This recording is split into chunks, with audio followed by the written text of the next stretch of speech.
So by March 2nd, with 5 games left in the season, anything seemed possible for Wilt. 3 or 4 weeks earlier than that, Frank McGuire had said to the press, well, one day soon, Wilt will probably score 100 points. In Hershey, remember, he had 41 at halftime. But in the third quarter, he picked up the pace to make his coach's prediction a real possibility. Rogers takes the jump shot. It's no good. Chamberlain with a rebound. Pops it in. He's got another one. We're just conjecturing here. How many can he make? At the end of the third, he had 69. And as the fourth began, he wasn't about to slow down. Inside to Chamberlain. He's got it. Chamberlain has 75. It was like watching some sort of a natural cataclysmic disaster, maybe, an earthquake or, a flood of some sort. It was magnificent. If you're listening on the radio in Philly, announcer Bill Campbell was keeping you posted on Wilt. But if you were in the arena, it was legendary Philadelphia PA announcer Dave Zinkoff. He was in his glory because he was announcing every point in the second half that Wilt scored. As the game wore on, all the people in the audience followed the Zink and made like a chorus, like it was a musical with a chorus in the background. There's an announcement by Dave Zinkoff.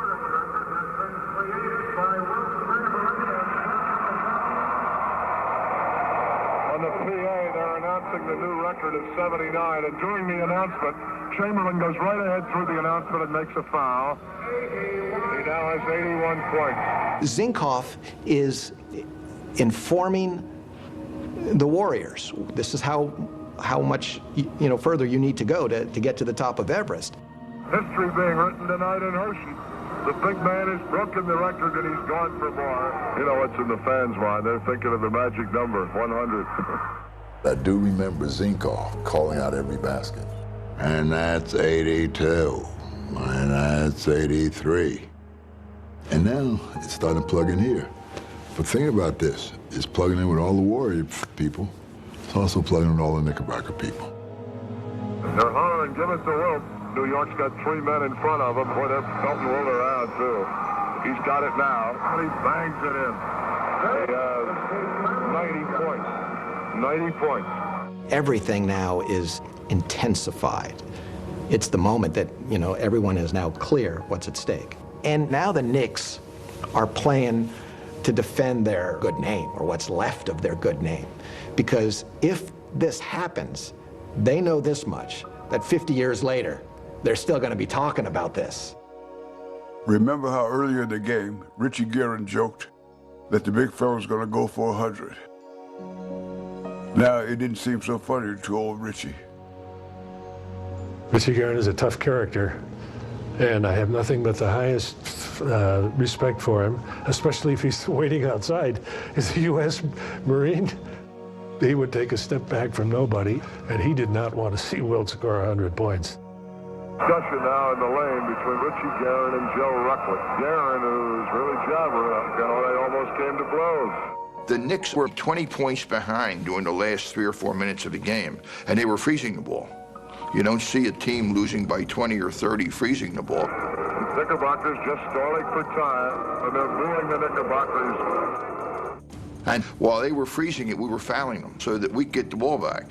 And then consequently, when we did get the ball back, they were trying to foul our guards before the ball would get into Wilt. But my teammates, once they got the ball, made sure they couldn't get fouled. They ran in positions where they couldn't be and got me the ball under any circumstances. Parisi with the ball down the right side, passes to Chamberlain. He's open, he shoots, he scores. Chamberlain at 98. He's going for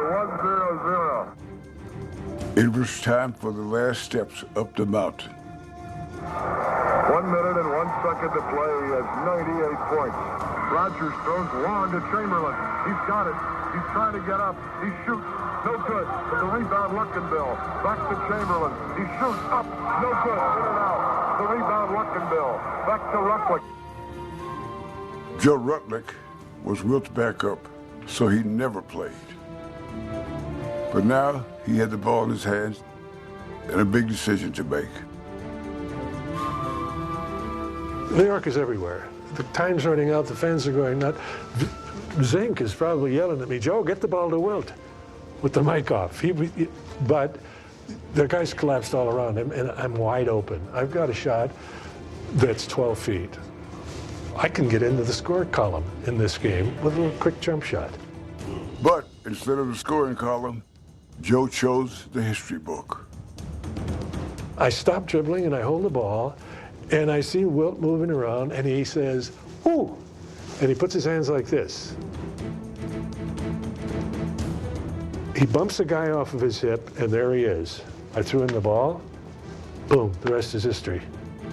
To Rucklick, into Chamberlain. He made it! A zipper dunk. He made it! 100 points to Wilt Chamberlain. Fans are coming out of the stands. After he scored, he ran back to be on defense. By the time he got in front of midcourt, the fans had already started coming out on the court. They stopped the game. People are running out on the court. The Warrior players are all over him. He was sort of perplexed. You know, well, what's he going to do? He just stood there and held the hands of everybody. People are all over the court. They're taking pictures. Flashbacks are going off. The basket and he getting mobbed are to my left. I choose not to shake hands with him. I made a very calculated decision. I go over to the official scorer who's standing applauding and say, when he sits down, don't forget to give me that assist. People are crowding, pounding him, banging him. You never saw more people excited for one person than that. I mean, grown men acting like a group of little children. The most amazing scoring performance of all time. 100 points for the Big Zipper. There are a lot of stories about the 100-point game, and a lot of myths, too, like this one, concerning how the game actually ended. He made it. The fans are all over the floor. They stopped the game. It was still 46 seconds on that clock when I scored 100 points. But since that's all the fans wanted, and the officials felt like that was enough, too, said the game was over. The people came on the floor. And so that's one of maybe the few games in the history of the NBA that never, ever finished. That's what Wilt remembers, but the radio broadcast proves the game did end. New York's ball off the Garrett. 4 seconds left. 3. New York will probably hold the ball. Yet, there's still another unsolved mystery. What happened to the ball shot by Wilt to score his final basket? Wilt went up and dunked the ball. The ball came down through there, and Wilt didn't touch the ball. The referee grabbed the ball when it came down, and he knew it was the 100th point, and he brought the ball over to me at the press table there. That's Harvey Pollack's version. Kerry Ryman tells a different tale. When Chamberlain scored his 100th point, the referee had the ball and he threw it to Wilt. By this time, I'm out onto the court. I was the first one there. I shook his hand, and when he bounced the ball on the court, I don't know why, but I took the ball. And up the steps I went. I took it because I wanted to play with it. And when I got home, my parents weren't too happy with what I did.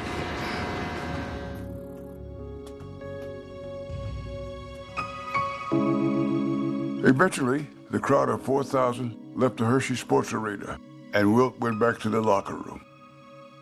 That's where Harvey Pollack conceived of the image that perfectly captured the spirit of the night. After the game, when I came in, Wilt was about over here, sitting here on the stool. I see this photographer standing there, and I said, "Did you take your pictures yet?" She said, "I don't know what to take." He says, "What can I do?" So I thought for a second, and I looked over at Jim Heffernan at the bulletin, and I walked over. Harvey asked me, "Do you have any paper, Hef?" And I said, I give him a piece of what we called copy paper then. That's what you wrote your story on. And I said, "How about if I write 100 on the pad?" He said, "What are you going to do with that?" I said, how about if I have Wilt hold this sign up here? So I walked over to Wilt.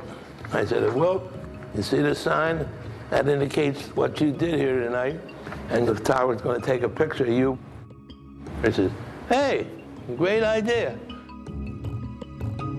It's just Wilt sitting on this bench, and he's just kind of sheepishly looking at a camera, holding up a piece of paper. But it works. It's as great as any image that's ever been taken in basketball. You know, whether it's Julius Erving's dunks or Michael Jordan levitating or the skyhook by Kareem, that image trumps them all. After he showered, Wilt had to get home just like anyone else. And since home was New York, as the story goes, he hitched a ride with a couple of Knicks. I'm surprised they even wanted him in the car. You know, here's a guy who just got 100 points against me, blew my brains out, and I was riding back in my car, taking him back to New York. And I immediately fell asleep. And while I'm falling asleep and we hit a toll road stop, I kind of wake up and I can hear them saying, can you believe that SOB got 100 points against us? And the whole conversation for 2.5 hours with them calling me these names. Finally, they dropped me off at my house first, and I get out of the car. I said, hey, fellas, thanks for the lift, you know, and I'm so sorry about that 100 points. But believe me, I said, I mean, I didn't really mean to be a SOB, but what the hell? And with that, Wilt and Norman Chamberlain finally went to sleep.